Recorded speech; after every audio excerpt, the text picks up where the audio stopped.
MLA को। हाँ तो मैं तहसीलदार हूँ, मालिक हूँ जमीन का, सरकारी जमीन है। आपने भी तोड़ने का आदेश क्या है?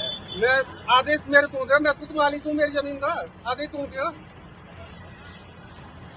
मेरे को आदेश क्यों दिया? मैं मालिक हूँ जमीन का। उस तहसीलदार ने अपने आप को मालिक बताया। अगर मैं 2 साल की जमीनों का मालिक हूँ, मैं कुछ भी कर सकता हूँ। आप कौन होते हो? पहले भी तहसीलदार रहे हैं, लेकिन जब से ये 3-4 महीने से तहसीलदार आया है, इसने अति कर रखी है। एमएलए को कुछ नहीं समझता, एमएलए को ऐसे निकलने की बात करता है। एमएलए आप एक तरफ तो आप हर गरीब हर उसको आवास देना चाहते हो, और एक तरफ आप हमारे 2 साल के अंदर आवास तोड़े जा रहे हैं। 3 से 4 महीने का बता दूं मैं आपको। यहाँ पे हमारे एक ऐसे अधिकारी आ गए जो बिना नोटिस के, बिना सूचना के, बिना कोई उसके कम से कम 4 से 5 कार्रवाई कर चुके।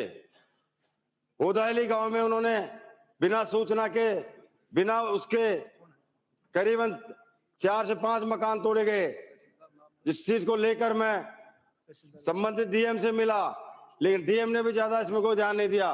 उसके बाद हमारे एक जमीन का मामला ऐसा था जो न्यायालय में विचाराधीन है, उसको भी ताज तर्क पर रखते हुए उस पर भी कार्रवाई करी, और छोटे 2 साल के बच्चों तक को 151 में बंद रखा। 2 साल के बच्चों तक को भी 151 में बंद रखा। उसके बाद कल की घटना है, कल भी 2 साल के अंदर मैं कहीं से निकल रहा था, इतनी भीड़ थी, अगर आप सोच नहीं सकते हो। तहसीलदार बताओ, तहसीलदार इतनी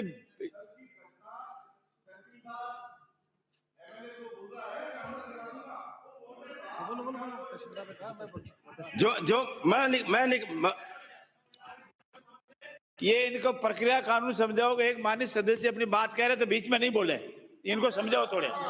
मैं जो ही कल बाजार की तरफ निकल रहा था, काफी संख्या में पुलिस थी, काफी संख्या में भीड़ थी, तहसीलदार बताओ।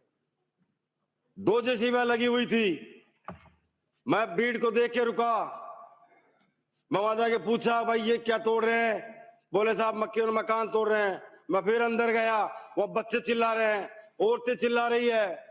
मैंने संबंधित आदमी अधिकारी का नाम पूछा, उसके अंदर तहसीलदार पाया गया। मैंने तहसीलदार से बात करने की कोशिश करी, भाई किस नियम के तहत, किस कानून के तहत आप मेरे को ये बताओ, अगर आप ये गरीबों के मकान तोड़ रहे हो। उस तहसीलदार ने अपने आप को मालिक बताया। अगर मैं 2 साल की जमीनों का मालिक हूं, मैं कुछ भी कर सकता हूं। आप कौन होते हो? आज के इस युग में जहां इस सदन का मैं सदस्य हूं, वो सदस्य कोई भी हो सकता है। सरकार बदलती रहेगी, आती रहेगी, जाती रहेगी, लेकिन उसमें सदस्य कोई भी हो सकता है। वो तहसीलदार एमएलए से ऐसे पूछता है, अगर आप कौन हो, और ये कहता है आप यहाँ से निकलो, मैं कोई इसका जवाब नहीं दूंगा। वो तहसीलदार को कहीं न कहीं राजनीतिक संरक्षण मिला हुआ है, भू माफियाओं से मिला हुआ है। पहले भी तहसीलदार रहे हैं, लेकिन जब से ये 3-4 महीने से तहसीलदार आया है, इसने अति कर रखी है। एमएलए को कुछ नहीं समझता, एमएलए को ऐसे निकलने की बात करता है, एमएलए को पुलिस की धमकी देता है। लेकिन मैं बता दूं साहब, ऐसे अधिकारियों पे आप कार्रवाई करें। मैं सदन में बात करना चाहता हूं, ऐसे अधिकारियों पर आप कार्रवाई करें, नहीं तो आप जब तक ऐसे अधिकारियों पर कार्रवाई नहीं करेंगे, तब भ्रष्टाचारी आदमी है।